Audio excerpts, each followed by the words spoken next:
মন্দিরের দ্বার খুলে ভিতরে প্রবেশ করো। দ্বার খুলে দেখো আমার বস্ত্রের আড়ালে এক ভাণ্ড ক্ষীর আমি রেখেছি।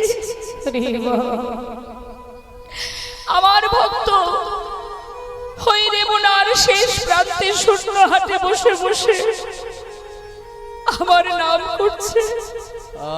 যাও পূজারী, এই ক্ষীর তাকে পৌঁছে দাও।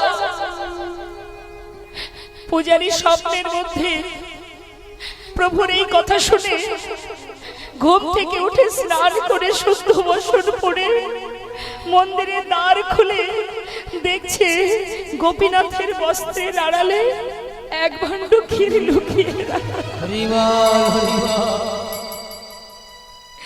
চরণটা জড়িয়ে ধরে কাঁদছে।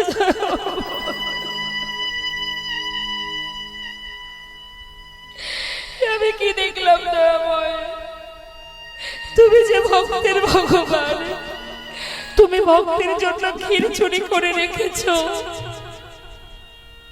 সেই ক্ষীরের পাত্রটা মাথায় করে নিয়ে রাত্রের অন্ধকারে পূজারী ছুটতে ছুটতে যাচ্ছে।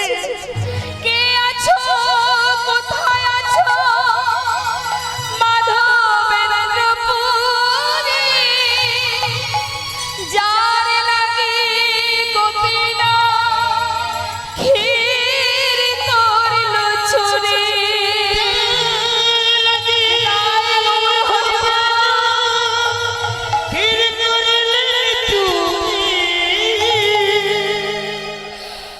ওগো তুমি কে? তোমার জন্য গোপীনাথ ক্ষীর চুরি করেছে। পুরী গোসাই শূন্য হাটে বসে ভজন করতে করতে রাত্রের অন্ধকারে সেই কথা শুনতে পেয়ে পুরী গোসাই বলে উঠলেন, আমি মাধবেন্দ্র পুরী বসে এইখানে। পূজারী এসে বললেন, তোমার সমভাগ্যবান নাহি ভুবনে।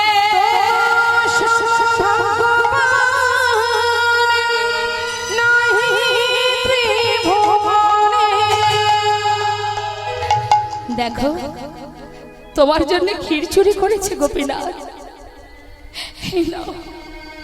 ক্ষীর নাও। ক্ষীরটা হাতে দিয়ে চরণে প্রণাম করে পূজারী চলে গেলেন। ক্ষীরের পাত্রটা হাতে নিয়ে পুরী গোসাই চোখের জলে বুক ভাসিয়ে কাঁদছে। এ তোমার কেমন করুণা দয়াময়, তুমি আমার জন্য ক্ষীর চুরি করেছো প্রভু। তাড়াতাড়ি করে ক্ষীরের পাত্রটা হাতে নিয়ে পাওয়া মাত্রই যে সবটুকু সেবা করলেন তা কিন্তু করলেন না।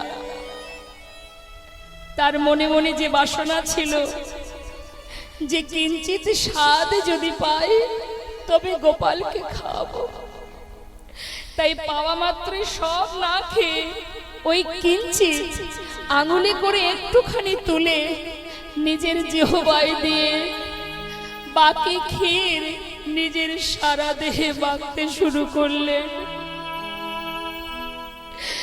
চোখের জলে মুখ ভাসিয়ে কাঁদছে দয়াময়। বলো এমন কৃষ্ণ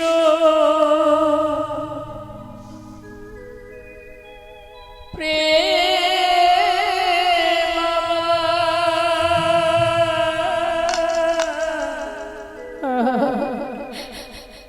ওগো দয়া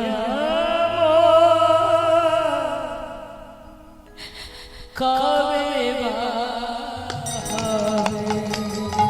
বলো বলো কৃষ্ণ ওগো প্রেম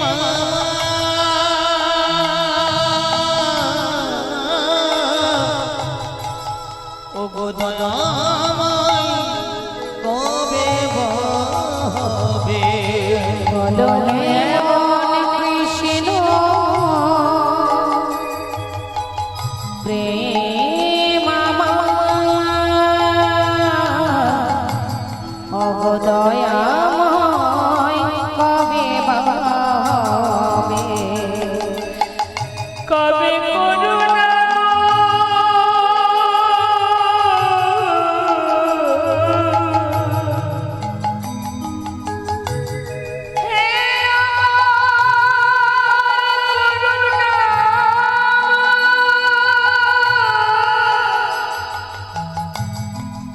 করিব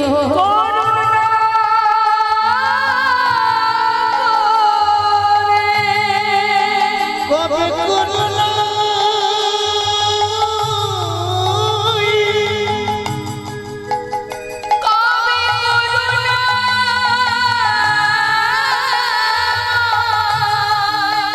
কবে করুণা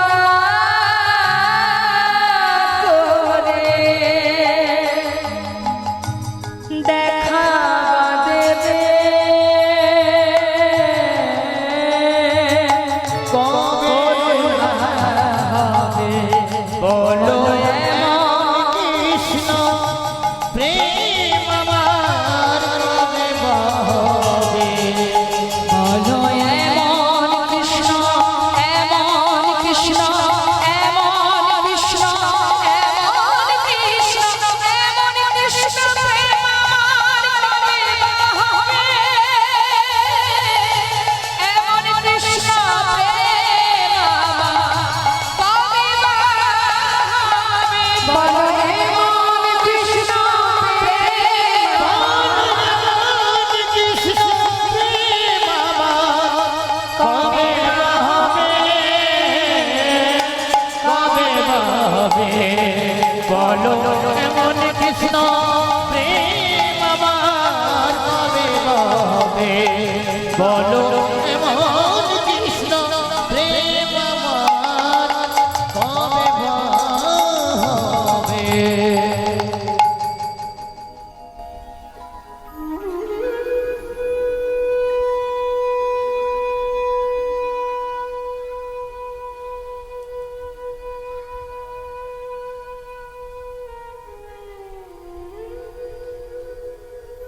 চোখের জলে বুক ভাসিয়ে কাঁদছে পরিগোষা। না না, সকাল হতেই তো সবাই জানতে পারবে আমার জন্য গোপীনাথ ক্ষীর চুরি করেছে। পাছে কেউ যদি এসে আমার প্রশংসা করে, তাতে তো আমার ভিতরে অহংকার জন্মাতে পারে। না, রাত্রের অন্ধকার থাকতে থাকতে রেমনা ছেড়ে আমায় চলে যেতে হবে। সকাল হলে সবাই জানতে পারার আগেই আমাকে এখান থেকে পালিয়ে যেতে হবে। কেমন দীনতা দেখুন মা। জগতে আমরা সবাই প্রশংসা আশা করি না, যে সবাই যদি আমার প্রশংসা করে, সবাই যদি আমায় বাহবা দেয়, কত মনে আনন্দ হয়, গর্ব হয়। আমরা যশ খ্যাতি প্রশংসা ভালোবাসি, কিন্তু এমনই ত্যাগী পরিগোষায়। প্রশংসা যদি কেউ করতে না পারে, তার আগেই আমাকে পালিয়ে রাত্রের অন্ধকারে চলে যেতে হবে। অন্ধকার থাকতে থাকতে চলে যাবে। পাত্রে যে ক্ষীর ছিল সারা দেহে মাখলেন, কিন্তু ওই মাটির পাত্রটা, সেটাও তো প্রসাদ। এটা কি করব? এটা তো ভগবানের প্রসাদ, এ তো ফেলে দিতে পারবো না। সেটাতে মাটিতে ভেঙে টুকরো টুকরো করে নিজের পরনের বাসন অঞ্চলে ভালো করে বেঁধে নিয়েছে।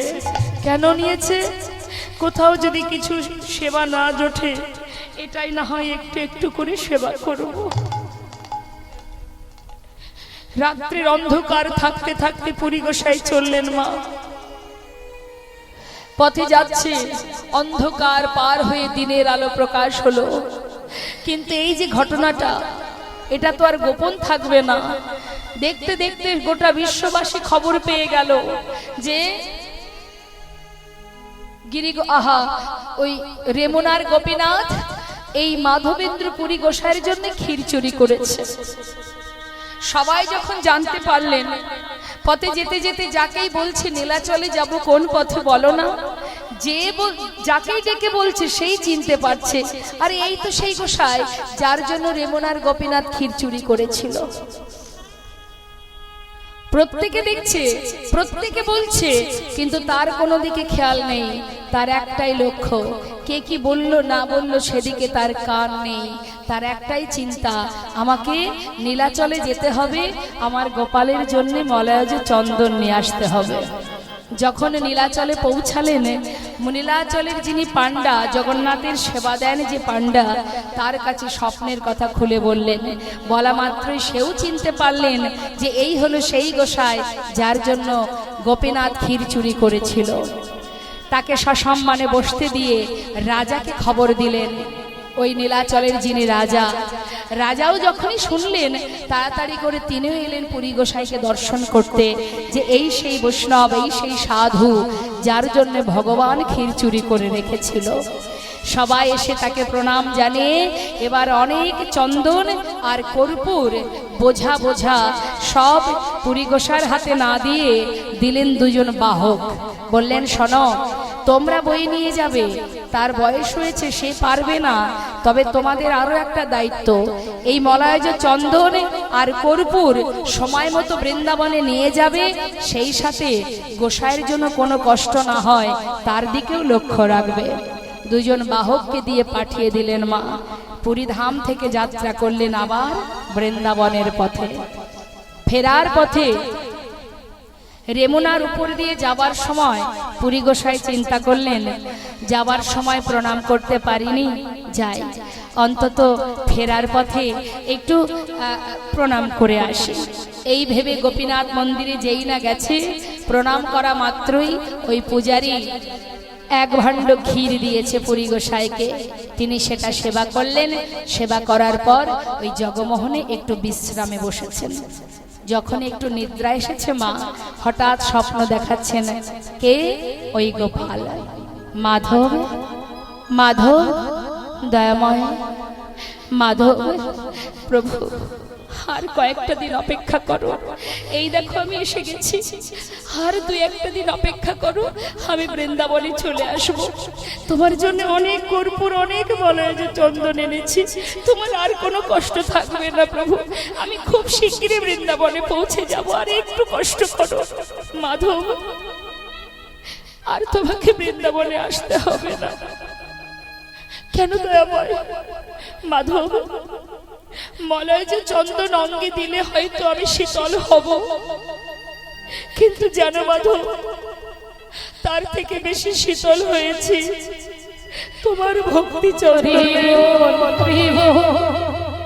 তোমার ভক্তি চন্দনে আমি শীতল হয়ে গেছি মাধব, আর তোমাকে কষ্ট করে বৃন্দাবনে আসতে হবে না। দয়াময়, এ তুমি কি বলছো? এমন কথা বলো না, আমি খুব শিগগিরই তোমার কাছে আসবো দয়াময়। না মাধব, তুমি যে মন্দিরে আছো ওই গোপীনাথের অঙ্গে চন্দন মাখাও। আমি বলছি, তাকে চন্দন দিলে আমার জ্বালা নিবারণ হবে। তা কি করে হয়? সেখানে তুমি গোপাল, এখানে তুমি গোপীনাথ, আমি তোমার কাছেই যাব প্রভু। না, আর আসতে হবে না মাধব, তোমার বয়স হয়েছে, তোমার ভক্তি ভালোবাসায় আমি শীতল, আমি সুস্থ, আমার কোনো কষ্ট নেই মাধব। শোনো মাধব, আমাদের আর গোপীনাথে একই অঙ্গ হয়, গোপীনাথের চন্দন দিলে যেন আমার তাপ হয়। গোপীনাথের চন্দন দিলে যেন আমার তাপ হয়। মাধব, গোপীনাথের অঙ্গে চন্দন মাখালে আমার জ্বালা নিবারণ হবে, তুমি গোপীনাথকে চন্দন মাখাও। সেই কথা মতো মা মন্দিরের পূজারীকে সব কথা বললেন। এবার পূজারী দেরি না করে রেমুনার সমস্ত ভক্তকে খবর দিলেন। রেমুনার ভক্তবৃন্দ এলো। এবার সবাই মিলে গোপীনাথের অঙ্গে চন্দন মাখাতে শুরু করলেন। যতদিন চন্দন ছিল ততদিন চন্দন লেপন হয়েছে, যেটাকে বলা হয় চন্দন যাত্রা। মা টানা 21 দিন ধরে চন্দন মাখিয়েছিলেন গোপীনাথের অঙ্গে, যেটা অক্ষয় তৃতীয়া থেকে শুরু হয় প্রতি বৎসর। আপনারা দর্শন করে আসবেন, যেখানে প্রতি বৎসর এই চন্দন যাত্রা হয় গোপীনাথের অঙ্গে, সেই চন্দন মাখানো হয় মলয় যে চন্দন। তা চন্দন মাখাচ্ছে আর সমস্ত ভক্তরা গাইছে, নব দুরিবাদল ঘনশ্যাম, নব দুরিবাদল ঘনশ্যাম, নব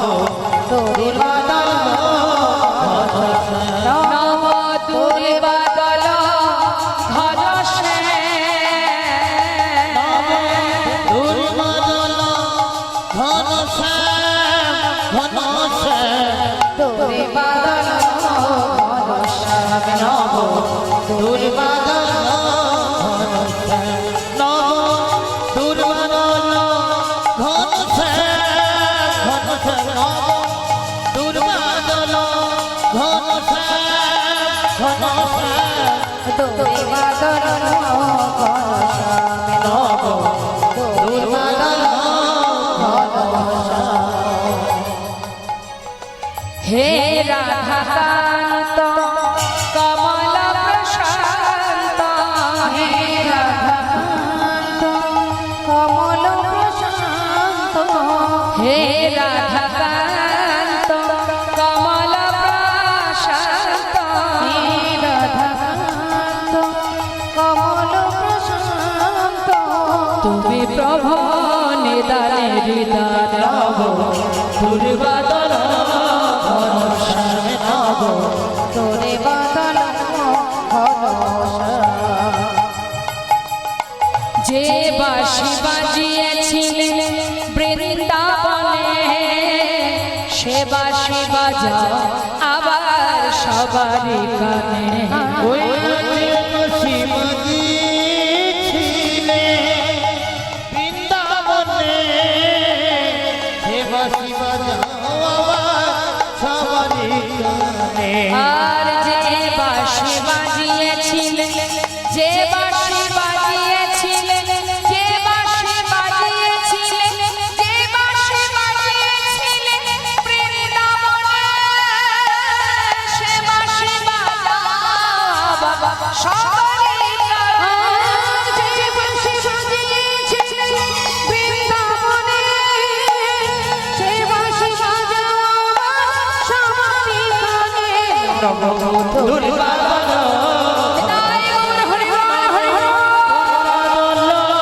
ঘনশ্যাম ঘনশ্যাম নব দুর্বাদল ঘনশ্যাম ঘনশ্যাম দোলে বাদল ঘনশ্যাম নব দুর্বাদল ঘনশ্যাম নব দুর্বাদল ঘনশ্যাম নব দুর্বাদল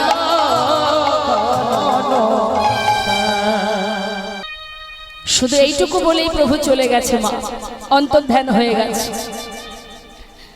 আর যেই না প্রভু চলে গেছে পরিগোসার ঘুম ভেঙে গেছে বট গাছের তলায় স্বপ্নের মধ্যে দেখে মনে মনে চিন্তা করছে হে দয়াময় আমি কি দেখলাম তুমি কি কঠিন সংকটে কত কষ্টে তুমি দিন কাটাচ্ছ কিন্তু স্বপ্নে যা দেখেছি এটা যদি ব্রজবাসীকে বলি তারা যদি বিশ্বাস না করে কি করব তখন আমি দেরি না করে যমুনায় স্নান করে ধীরে ধীরে গিরি গোবর্ধন পর্বতের আশেপাশে যে গ্রাম আছে সেই গ্রামে গিয়ে সবাইকে ডাকছে ওগো শোনো শোনো তোমরা শিগগির এদিকে এসো এই গ্রামের ঈশ্বর তোমাদের গোবর্ধন ধরে কুঞ্জে লুকায়িত আছে চলো না হায় বাহির করি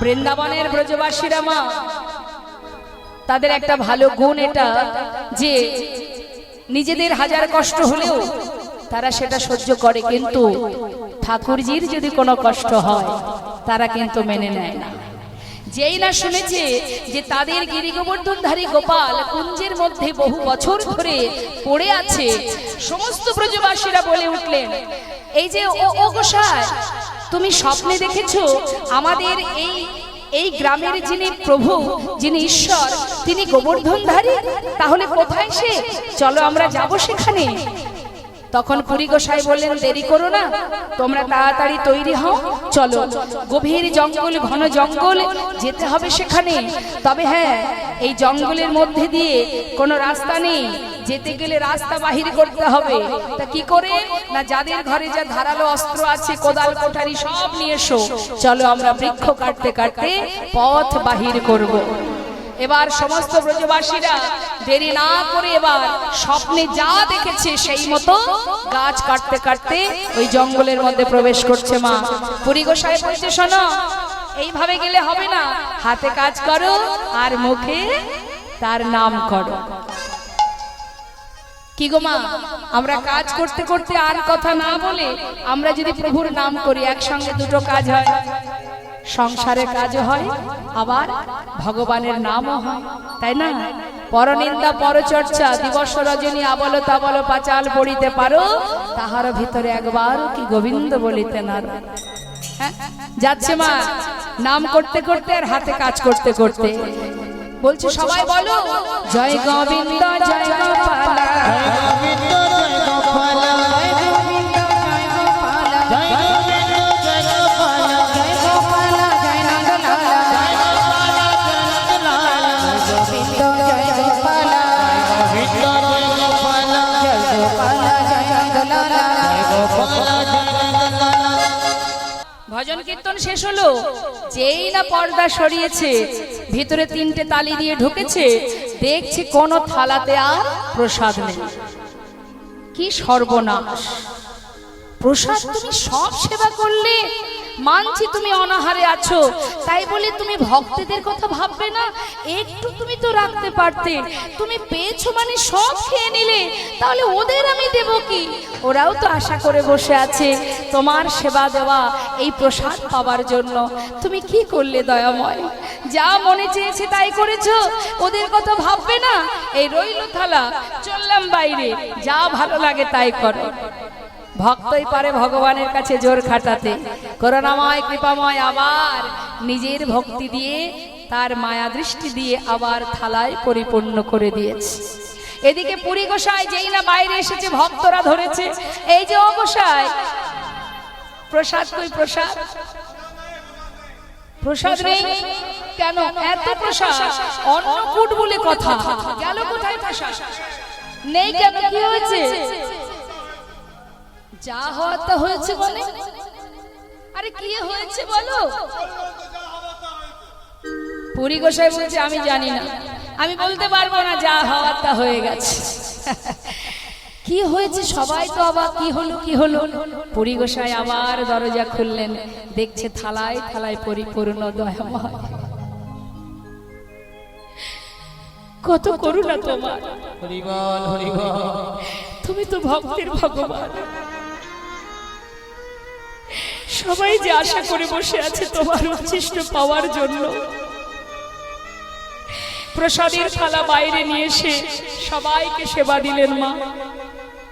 এইভাবে দিনের পর দিন ওই মন্দিরে ওই গিরিগোবর্ধন গোপালের সেবায় যে প্রসাদ পায়, খুশি হয়ে সেই বলে, এই যে গোসাই, কালকে গোপালের সেবার যা কিছু খরচ খরচা, যা কিছু সব আমি বহন করব। এইভাবে এক একদিন এক এক ভক্ত দায়িত্ব নিতে নিতে টানা 2 বছর ধরে অন্নকূট সেবা চলল মা। এই 2 বছর ধরে পুরী গোসাই বৃন্দাবনে গোপালের সেবায় বাধা পড়ে আছে। মনে মনে চিন্তা করছে, যদি এইভাবে জীবনটা বাধা পড়ে যায়, আমার তো আর তীর্থ ভ্রমণ হবে না। কিন্তু আমার প্রভুর সেবার দায়িত্ব যদি কারোর হাতে দিতে পারি, তাহলে যে কটা দিন বাঁচবো, বাকি তীর্থটা একটু ভ্রমণ করব। কিন্তু কার হাতে দায়িত্ব দেব? কে দেবে সেবা? এমন সময় বিদেশি ভক্তরা আসে মা, প্রতিদিন আসে গোপালকে দর্শন করতে বৃন্দাবনে। তাদের মধ্যে 2 জন গৌড় দেশের ভক্ত তাদের কাছে ওই গোপালের সেবার দায়িত্বটা দিলেন। তারা বললেন অবশ্যই আমরা সেবা দিতে পারবো। বলে তাহলে আজ থেকে তোমরা সেবা দেবে, গোপালের সেবার দায়িত্ব তোমাদের কাছে দিলাম, এবার আমি আসি। হরি বল। প্রভুকে স্থাপন করলেন, সেবার দায়িত্ব দিলেন, সুন্দর করে সব কিছু গুছিয়ে দিয়ে পুরী গোসাই ভাবলেন আমি নিশ্চিন্ত, আর আমি এখানে থাকবো না, যাই, বাকি তীর্থ আমাকে ভ্রমণ করতে হবে। তাই সেই রাত্রিটা মা তিনি আর কোথাও যায়নি, যেখানে তিনি বিশ্রাম করতেন ওই বৃক্ষতলে রাত্রিটা কোন রকমে বিশ্রামে গেছে।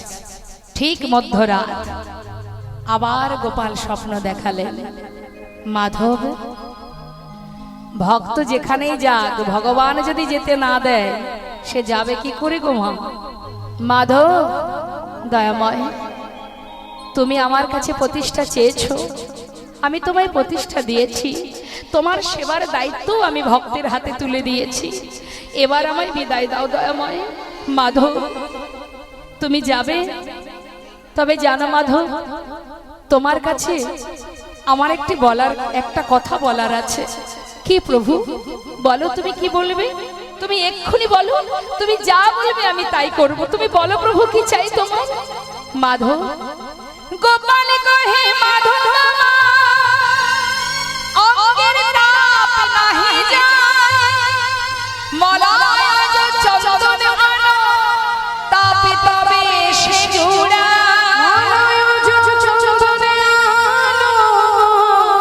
তাপে তবে সে জোড়া। কি বলছেন মা? গোপাল কহে মাধব আমার অঙ্গের তাপ নাহি যায়, সারা বছরের পর বছর মাটির তলায় চাপা ছিলাম, যার কারণে আমার সারা শরীর জ্বলে যায়। তুমি যদি পারো আমার জন্য মলয়জ চন্দন নিয়ে এসো।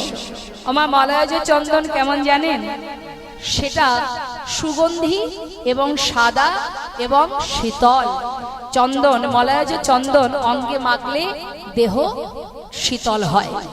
এখন এই কথাটা শোনা মাত্রই পুরী গোসাই বললেন, প্রভু তোমার অঙ্গে জ্বালা, তোমার অঙ্গে জ্বালা করছে, তুমি কষ্ট পাচ্ছ।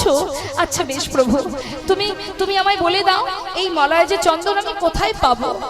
প্রভু বললেন, মলয়জ চন্দন আনো নীলাচলে হইতে, অন্য হইতে নাহি তুমি যাও হে তুরিতে।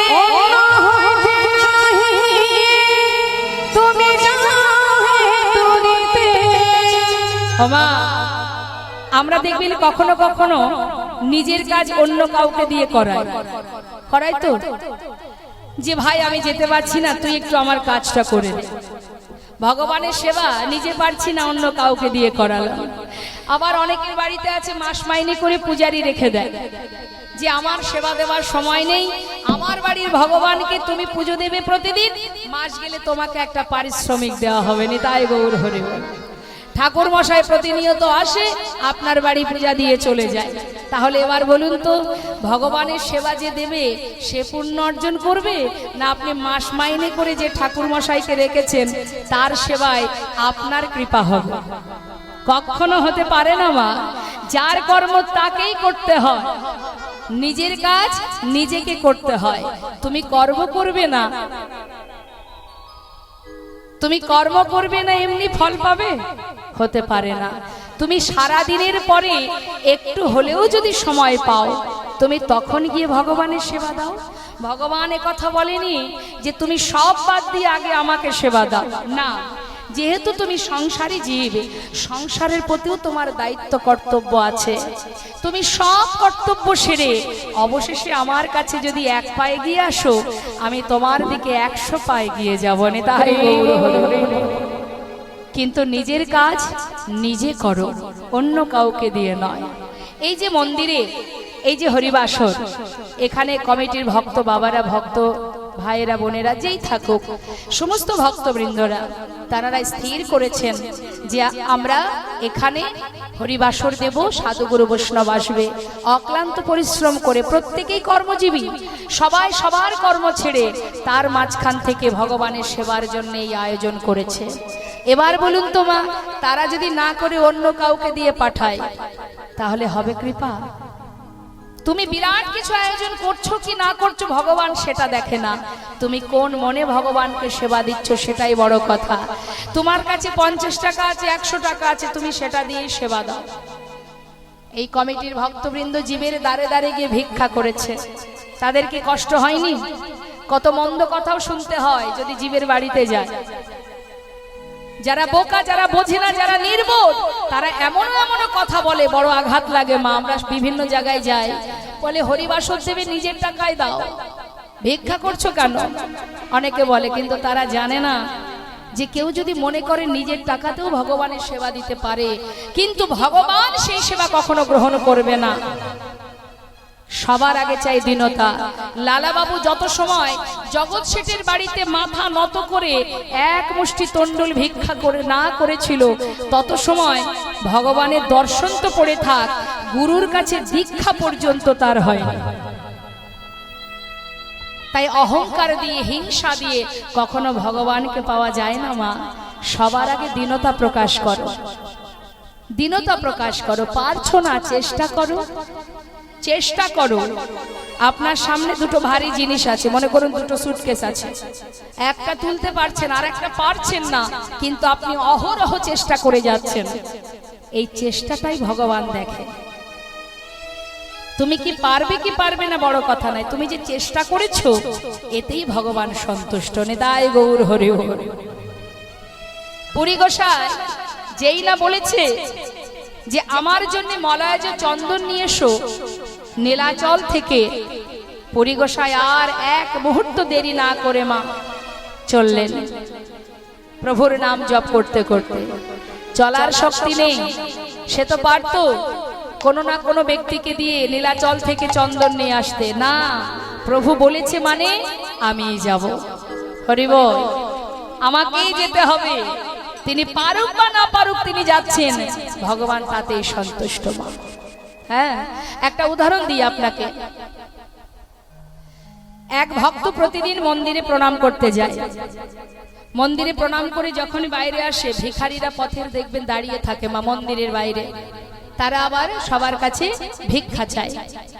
তা বাবা তার কাছে অনেক টাকা আছে, এখন ভিখারিরা যেই না ভিক্ষা চেয়েছে, সে মানিব্যাগ থেকে বড় নোটগুলো সরিয়ে বড় টাকাগুলো সাইড করে সবার নিচে আছে খুচরো পয়সা, দেবে তো খুচরো পয়সা, এখন দিতে তার অনেক সমস্যা হচ্ছে, কারণ বড় টাকাগুলো সরাবে, তারপরে ছোট টাকা খুঁজবে, তারপরে তো দেবে। তাই এইভাবে প্রতিদিন দেয় বলে একদিন ভেবেছে এক কাজ করব, এবার যদি কোনোদিন মন্দিরে প্রণাম করতে যায় কিছু খুচরো পয়সা আলাদা পকেটে করে নিয়ে যাও। তাই সেদিন কি করেছে, বুদ্ধি করে বড় টাকাগুলো এক পকেটে রেখেছে আর খুচরো পয়সা কিছু আর এক পকেটে রেখেছে, রেখে মন্দিরে গেছে। প্রণাম করে যেই না বাইরে এসেছে, একটা ছোট্ট বাচ্চা সে বাটি পেতে বলছে বাবু ভিক্ষা দিন। সাথে সাথে তিনি মনের আনন্দে, আজ আর কোনো সমস্যা নেই তো, একেবারে পকেট থেকে খুচরো পয়সা বের করে তাকে দিয়েছে। তখন সেই ছোট্ট বালকটি বললেন, বাবু আপনি আমাকে কত দিলেন, কি দিলেন এটা বড় কথা নয়, আপনি কোন মনে আমাকে দিলেন ভগবান সেটাই দেখলো। নিতাই গৌর হরি বল। তাই মন এমনই জিনিস মা, মনকে শুদ্ধ করো, পবিত্র করো, কারোর প্রতি হিংসা করো না, কারোর প্রতি রাগ করো না, সদা সর্বদাই সত্য কথা বলো, সৎ পথে চলো, অন্যায় করো না, পাপ করো না, তাহলে তোমার জীবনের সাথী জগতে কেউ না হলেও একজন সর্বদাই তোমার সম্বল হবে। আজ পুরী গোসাই মনের আনন্দে প্রভুর নাম গাইতে গাইতে কোথায় বৃন্দাবন, কোথায় নীলাচল যাচ্ছে। গিরি ধারি গোপাল ব্রজ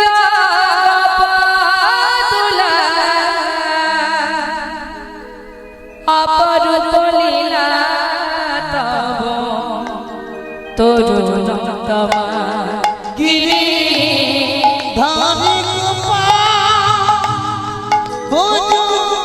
গোপদুলা অপরূপ লীলা তব তরুণ তোমার। গিরি ধারি বিশাখার কাছে তুমি চিরনিরূপ, শ্রীরাধার হৃদয়ে প্রেমের সেবা। বিশাখার কাছে তুমি চিরনিরূপ, শ্রীরাধার হৃদয়ে প্রেমের সিধা।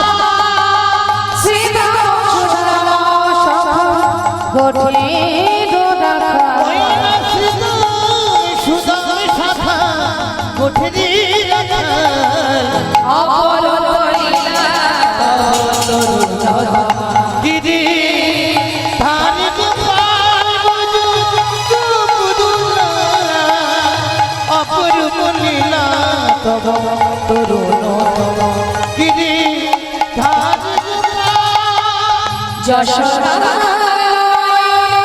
তুমি ননিজ নন্দ দোলাল, তুমি আনন্দ কিশোর। যশোদার নয়নে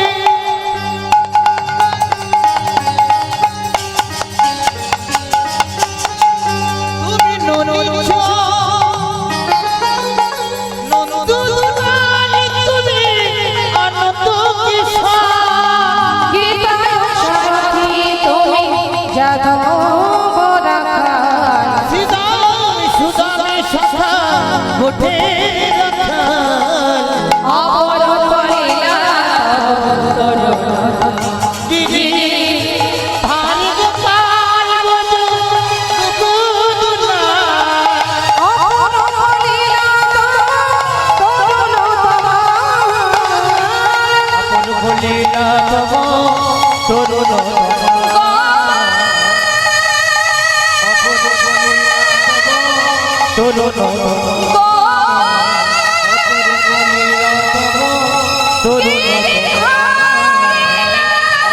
বলিলা তব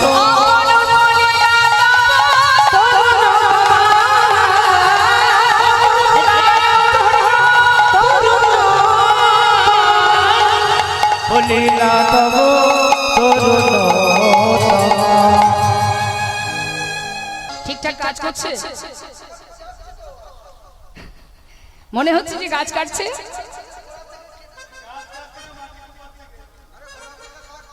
ঠিক করে কাটো। যাচ্ছে জয় গোবিন্দ জয় গোপাল জয় গোবিন্দ জয় গোপাল জয় নন্দলালা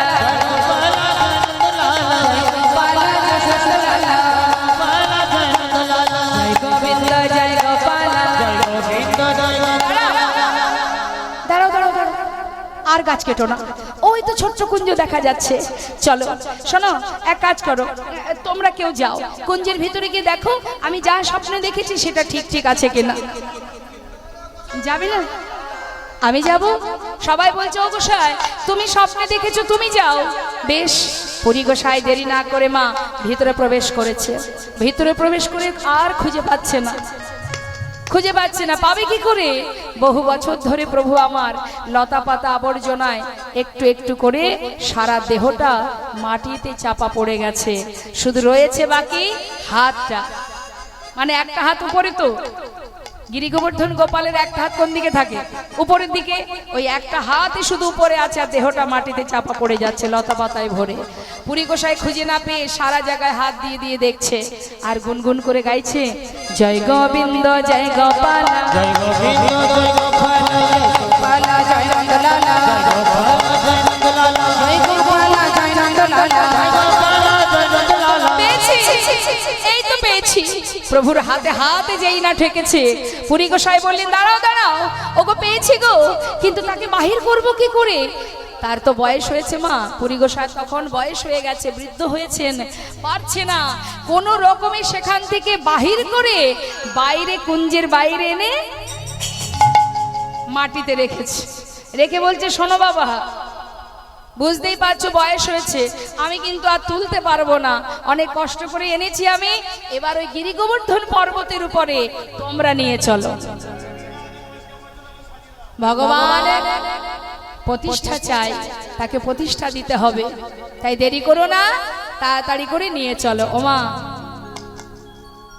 আমাদের যেমন মনে ইচ্ছা জাগে, ভগবানেরও ইচ্ছা জাগে।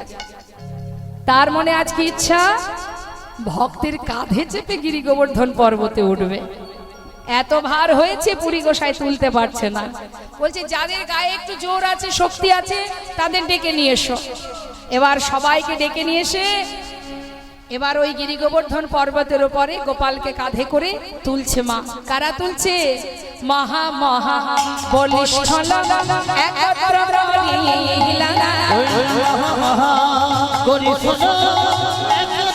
করিলা পর্বত পরে গেল পুরী, পর্বত পরে গেল পুরী, পর্বত পরে গেল পুরী, পর্বত পরে গেল পুরী।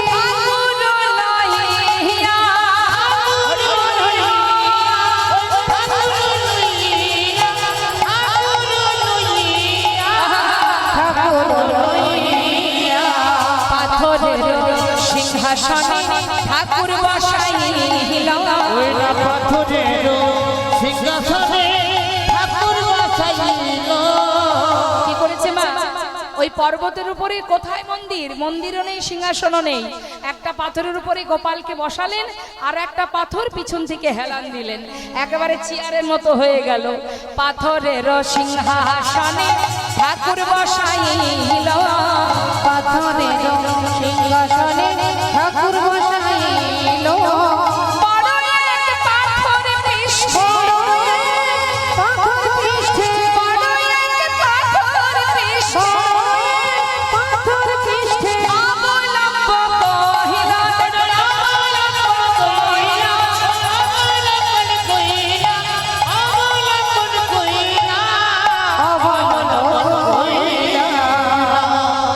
শোনো, ভগবান যখন প্রতিষ্ঠা চেয়েছে তার সব কিছু ব্যবস্থা করতে হবে।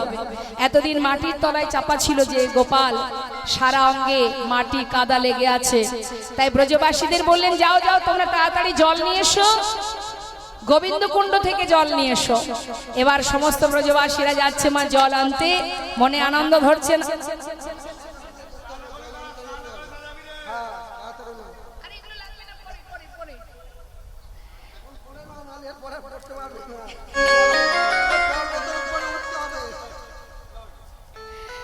কি করেছে মা?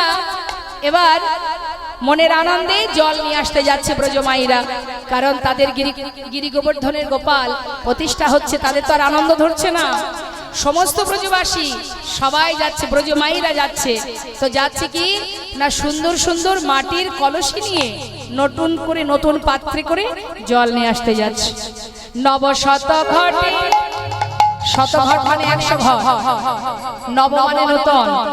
তা যাচ্ছে কি মা, শুধু ব্রজমাইরা যাচ্ছে না, সাথে বাদ্যযন্ত্রও যাচ্ছে।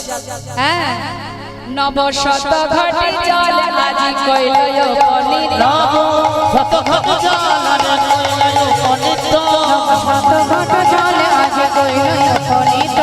শত ঘট জল উপনীত।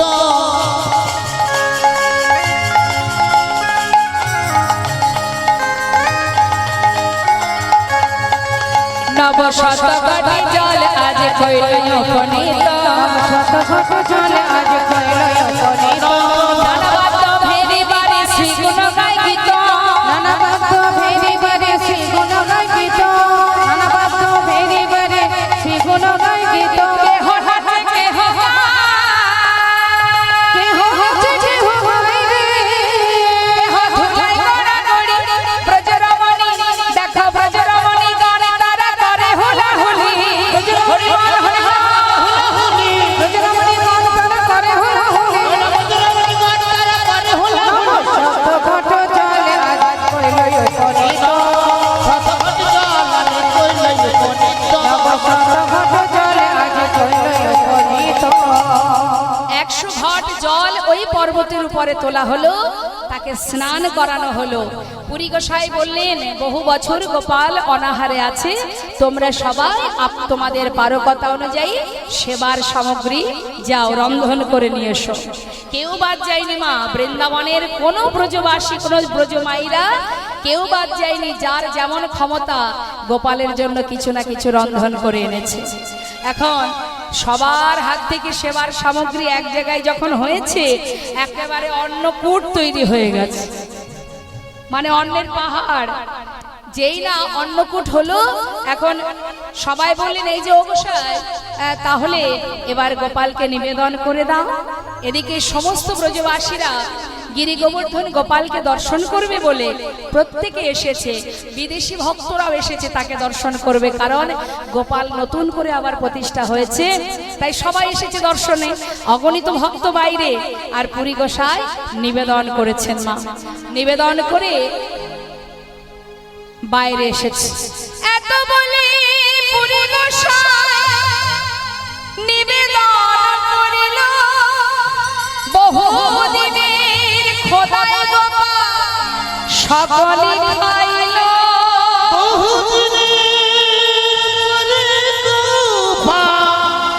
সকলে খাইল। বাবা বহু বছর সেবা করেনি তো, যেই না সব দেখেছে মনের আনন্দে সেবা করেছে। পুরী গোসাই কিন্তু ব্যাপারটা জানে না। তিনি নিবেদন করে বাইরে এসেছে। মা, আমরা যেমন ভগবানের সেবা দিয়ে আবার বাইরে এসে কিছুক্ষণ পর হাতে 3টে তালি দিয়ে আবার ভেতরে প্রবেশ করি, তা ঠিক পুরী গোসাই বাইরে এসেছে, এসে দেখছে কি ভক্তরা সবাই মিলে দুপুর মধ্যাহ্ন সময় ভজন কীর্তন করছে। হ্যাঁ, তা সবাই ভজন কীর্তন করছে বলে পুরী গোসাইও তাদের সাথে গাইছে, ভজ গোবিন্দ গোপাল গিরিধারী, ভজ গোবিন্দ গোপাল গিরিধারী, গিরিধারী গোবর্ধনধারী,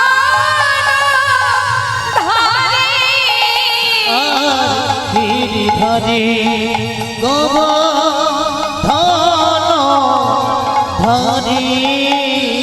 গোবর্ধনধারী জয় জয় বংশীধারী, ভজ গোবিন্দ গোপাল গিরিধারী, ভজ গোবিন্দ গোপাল গিরিধারী। ওমা, পথে আসতে আসতে পুরী গোসাই চিন্তা করছে রেমুনার উপর দিয়ে যাচ্ছি। ওমা, বৃন্দাবন থেকে যদি নীলাচলে যেতে হয় ওই রেমুনার উপর দিয়েই তাকে আসতে হবে। তা ভাবছি রেমুনার উপর দিয়ে যাচ্ছি যখন যাই একটু গোপীনাথের চরণে গিয়ে প্রণাম করে আসি। নিতাই গৌর হরি বল। তা মা, আমরা যদি যারা ভক্ত বৈষ্ণব হয় পথে যেতে যেতে যদি কখনো শোনে যে এই পাশেই একটা রাধা মাধবের মন্দির আছে, তা কি মনে হয় না যাই, এসেছি যখন একটু প্রণামটা করে আসি, দর্শন করে আসি। ঠিক তদ্রূপ পুরী গোসাইয়ের মনে হচ্ছে রেমুনায় এলাম যখন যাই একটু গোপীনাথকে প্রণাম করে আসি। এই ভেবে যেই না গোপীনাথ মন্দিরে এসেছে না মা, সন্ধ্যা হয়ে গেছে তখন। আর যেই দেখেছে সন্ধ্যা হয়ে গেছে সাথে সাথে ওই মন্দিরের দরজাটা বন্ধ হয়ে গেছে। ওমা আসতে, কি হচ্ছে? ঝড় উঠছে? ঝড় উঠেছে? কি হয়েছে আপনাদের? হ্যাঁ, ওই একটা গান আছে না, ঘুম পেয়েছে বাড়ি যা, তা যার ঘুম পাবে তাকে যেতে দেবে। হ্যাঁ, ওই মায়েদের একটু ডেকে দিন, ডেকে দিন যে মায়েরা। ওমা, জুতোটা কাছে নিয়েছেন তো, জুতো যেন না হারায়, সাবধান, যাই হয়ে যা। হ্যাঁ, যে যাবে তাকে যেতে দিতে হবে। কেন জানেন? মা যশোমতী দীপাবলিতে প্রদীপ নিয়ে যাচ্ছে যমুনায়। দুষ্ট ছেলে পিছন ধরেছে, মা আমি যাব তোমার সাথে। মা দেখছে ছেলে কথা শুনছে না, জোর করে মায়ের কোলের মধ্যে বসিয়ে নিয়ে গেছে। নিয়ে গিয়ে গোপালকে যমুনার পাড়ে রেখে এবার প্রদীপ দিচ্ছে যমুনার জলে। গোপালকে করেছে দেরি না করে বেশ কিছুটা দূরে গিয়ে প্রদীপগুলো যেগুলো তার দিকে আসছে সেগুলো ধরে ধরে তীরে রাখছে। হঠাৎ মার চোখে পড়ে গেছে, আয় ছেলে, আয় দুষ্ট ছেলে, এইভাবে প্রদীপ কেউ তীরে তোলে, দে জলে ভাসিয়ে দে। তখন গোপাল বলছে, মা যারা আমার কাছে আসতে চায় আমি তো তাদের কোলে তুলে নেবই, কিন্তু যারা ভেসে যাবে তাদের তো আমি বাধা দেব না, তারা যাচ্ছে ভেসে যাক। তাই গৌর হরি বল, হরি বল। তা যে যাবে তাকে যেতে দিতে হবে। হ্যাঁ, যেতে দিন। ওমা বসুন, কি হয়েছে আপনার? আবার কি হলো?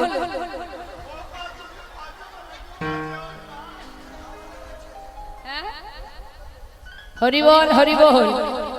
1 বছর অপেক্ষা করতে হবে আপনাদের এই সুন্দর হরিবাসরের জন্য। সেই পর্যন্ত আমরা কেউ থাকতেও পারি, আবার চলেও যেতে পারি।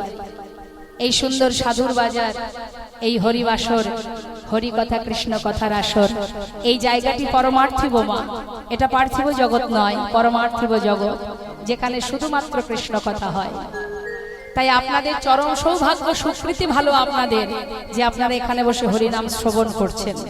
জীবনে যাই হয়ে যাক না কেন, কখনো কোনো সময় হরিবাসর থেকে যদি কোনো কারণ থাকে যেতে পারেন, অকারণে ঘুমানোর জন্য যেয়ে লাভ নেই। কারণ জীবনের একটা সময় আসবে বাবা, সেদিন এমন ঘুম ঘুমিয়ে আমাদের রাখবে ভগবান, ইচ্ছা করলেও চোখ মেলতে পারবো না।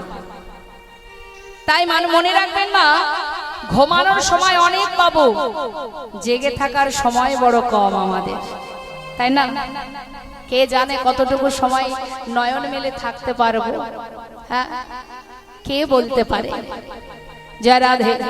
তাই একদম নয়, কোথাও যাওয়া যাবে না। যাবেন বা কোথায়, যাওয়া দেরি আছে।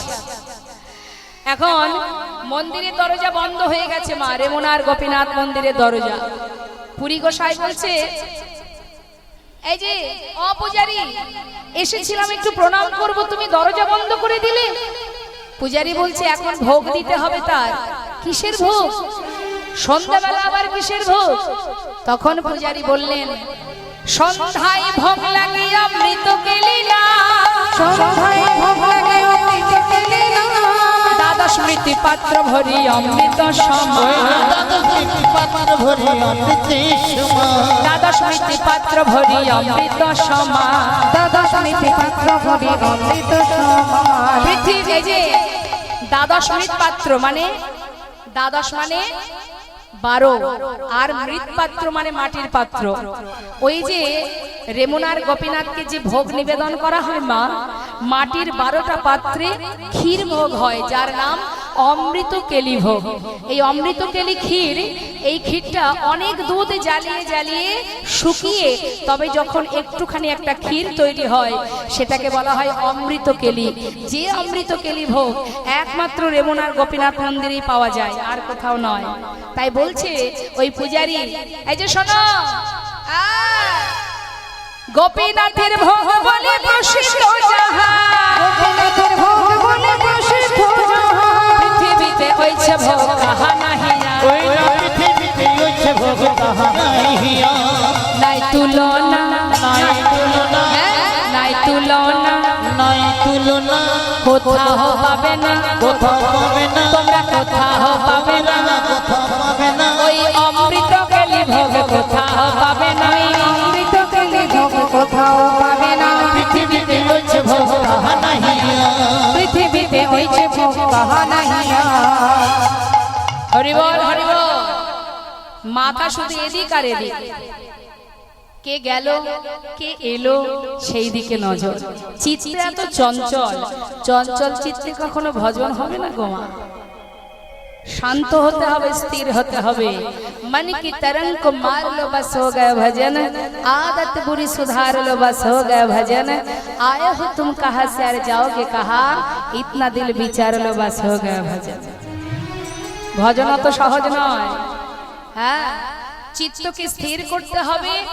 আদত বুরি সুধার লো, বুরি মানে খারাপ, যত খারাপ চিন্তা ভাবনা দূর করতে হবে, তবে হবে ভজন। আয় হো তুম কাহা সে আর যাওগে কাহা, কোথা থেকে এসেছি আর কোথায় যাব, এটা যেদিন বুঝবে সেদিন তোমার ভজনের পথ পরিষ্কার হবে। ওমা, সিনেমা হলে সিনেমা দেখতে গেলে সিনেমার পর্দাটা রং কি থাকে? সাদা।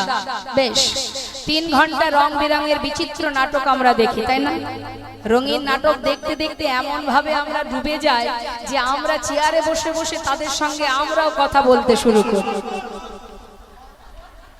কি করে তো হল ঘরে দেখবেন, কান্নার সময় কাঁদছে, হাসার সময় হাসছে, তাই না? তার মানে কি ওই সিনেমা দেখতে দেখতে তারাও ডুবে যায় এই সিনেমার মধ্যে। এবার প্রশ্ন হচ্ছে, 3 ঘন্টা ওই রঙিন সিনেমা দেখার পর পর্দার রংটা কি রঙিন হয়ে যায়? হয় না, আবার ঘুরে ফিরে সাদাই হয়ে যায়। আমাদের জীবনটাও তাই মা। এটা একটা বিচিত্র নাট্য মঞ্চ, সংসার জীবন, রং বিরঙের বিচিত্র নাটক করছি আমরা। কত অভিনয় করছি এক এক ব্যক্তি, কত রোল করছি আমরা। কখনো কন্যার রোল করলাম, কখনো স্ত্রীর রোল করছি, কখনো মায়ের রোল করব, কখনো ঠাকুমার রোল করব। এবার যাত্রা শেষ হবে, আপন গন্তব্যস্থলে ফিরে যেতে হবে। তাই গৌর হরি বল। তাহলে ফেরার জায়গা কোথায়? এটার সন্ধান কে দেবে? একমাত্র গুরু কৃপা হি কেবল। আর কেউ দেবে না। বাড়ির লোক বলবে না তুমি এই পথে যাও, বরং গেলে আরো টেনে ধরবে, যেও না ওই পথে, যেতে নেই।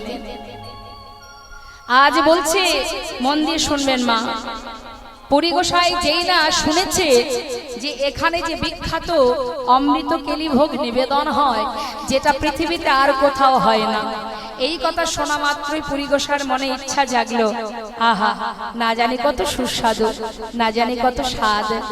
যদি একটু হলেও স্বাদ পেতাম, একটু যদি স্বাদ পেতাম, তাহলে বৃন্দাবনে গিরি গোবর্ধন গোপালকে খাওয়াতাম। এই কথা ভাবতে না ভাবতেই মা পরেক্ষণে আবার ভাবছে, ছি ছি ছি, এ আমি কি করলাম? আমি তো অযাচক বৃত্তি পালন করেছি, কোনোদিন কারোর কাছে কিছু চাইবো না, আমার মধ্যে লোভ জন্মালো, আমি লোভ করলাম, আমার মধ্যে আশা জন্মালো, ছি ছি ছি, এটা তো অপরাধ। না না, আমি আর মন্দিরে থাকবো না, এক্ষুনি এখান থেকে চলে যাব। ওই যে মনের মধ্যে একটু আশা জেগেছে, কি আশা জেগেছে মা? যে যদি এই ক্ষীরের স্বাদ পাই তাহলে গোপালকে খাওয়াই। তাহলে কি কোনো খারাপ কিছু ভেবেছে? মনে মনে আশা ভগবানকে দেবে সেবা, এই ছিল আশা। তথাপিও এমনই ত্যাগী সন্ন্যাসী, তার মনের মধ্যে ধিক্কার এলো যে আমি তো অযাচক বৃত্তি পালন করি, তাহলে আমি কেন লোভ করলাম? আমি আর থাকবো না।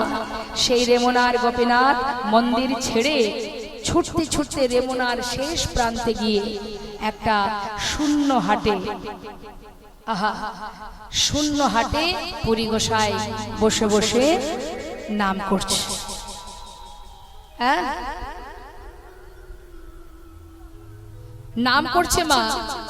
অনেক দূরে চলে গেছে, রেমনার শেষ প্রান্তে গিয়ে একটা শূন্য হাটে বসে আছে, যাতে কেউ তাকে আর দেখতে না পায়। ওই একটাই কারণ যে আমার মনের মধ্যে কেন লোভ জন্মালো। চলে গেল, কিন্তু অন্তর্যামী ভগবান ভক্তের কথা জানতে পারলেন। হরি বল। প্রতিদিন 12টা পাত্রে করে ভোগ নিবেদন করে, মানে ক্ষীর ভোগ দেয়। আবার পূজারী 12টা পাত্র গুনে গুনে বাহির করে সেই প্রসাদ সবাইকে দান করে দেয়। কিন্তু আজ ভগবানের এমনই লীলামা, 12টা পাত্রে দিয়েছি অমৃত কেলি ভোগ, কিন্তু বাহির করার সময় আজ আর গোনা হয়নি। 11টা পাত্র বাইরে বেরিয়ে এলো, আর একটা পাত্র বাহির হলো না, দেখতেই পাইনি। এদিকে ভোগ সবাইকে দিয়ে মন্দিরের পূজারী আপন গন্তব্যস্থলে ফিরে শয্যায় শুয়ে আছে।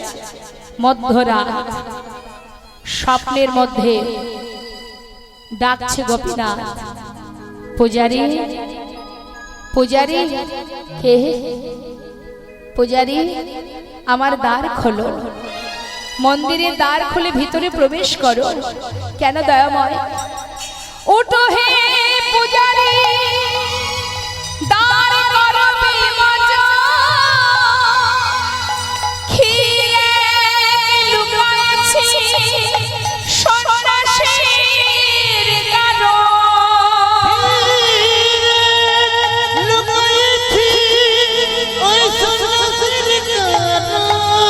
পূজারী, সকল ভক্ত চরণে নিবেদন, একনিষ্ঠ ভক্তি দিয়ে, ভালোবাসা দিয়ে, হৃদয়ের শুদ্ধ প্রেম দিয়ে যেভাবে লীলা আস্বাদনে আপনারা বসে আছেন, কখন ঘন্টার পর ঘন্টা পার হয়ে যাবে। আপনাদের মতো ভক্তগণ নামের মধ্যে এমন ভাবে ডুবে আছেন, কোনো দিকে খেয়াল নেই, সেটা বুঝতেই পারছি। কিন্তু আমরা সময়ের সাথে বাধা, তাই আমরা সবাই দর্শন করব ভক্ত ভগবানের মধুর এই মিলন। এখানেই আমাদের লীলাকে আমরা বিশ্রাম রাখবো। দর্শন করুন সবাই। ভক্ত আর ভগবানের মিলন হইল, ভগবানের মিলন হইল, ভক্ত আর ভগবানের মিলন হইল, প্রেমানন্দে বল হরে হরি হরি বল, হরে হরি হরি বল, জয় রাধে রাধে।